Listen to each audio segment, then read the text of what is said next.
Hello বন্ধুরা, আবার চলে এলাম একটা ছোটো মিনি ব্লগ নিয়ে। তো আজকে একটা ঠাকুমাদের বাড়ি মানে খাওয়া দাওয়ার একটা নিমন্ত্রণ আছে। তা সকাল সকাল ঘুম থেকে উঠে পড়েছি, দিয়ে আমি আমার পড়াশোনায় বইপত্র নিয়ে পড়তে বসে পড়লাম। কিছুক্ষণ পরে মুড়ি খেতে যাবো। তা প্রথম থেকে ভিডিওটা আপনারা শেষ পর্যন্ত দেখতে থাকুন। বন্ধুরা, আমি মুড়ি খাওয়া ভিডিও দিতে পারি নাই, কারণ এই মুড়ি খেয়ে এইমাত্র বাড়ি ঢুকলাম। তা আজকে যে কারণে নেমন্তন্ন, সে কারণটা হচ্ছে আজকে ওদের ছাদ ঢালাই। আমার ছোটো ঠাকুমাদের আজকে ছাদ ঢালাই হচ্ছে, তার জন্য আজকে গোটা বাড়ি নেমন্তন্ন করেছে।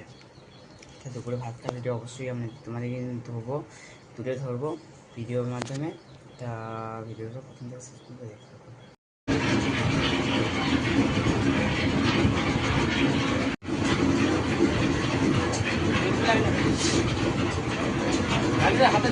তা বন্ধুরা, আমরা খাওয়া দাওয়া করে বাড়ি চলে এসেছি। তা আজকে ভিডিওটা এটুকু পর্যন্ত, দেখা হচ্ছে নেক্সট কোনো ভিডিওটা। টাটা।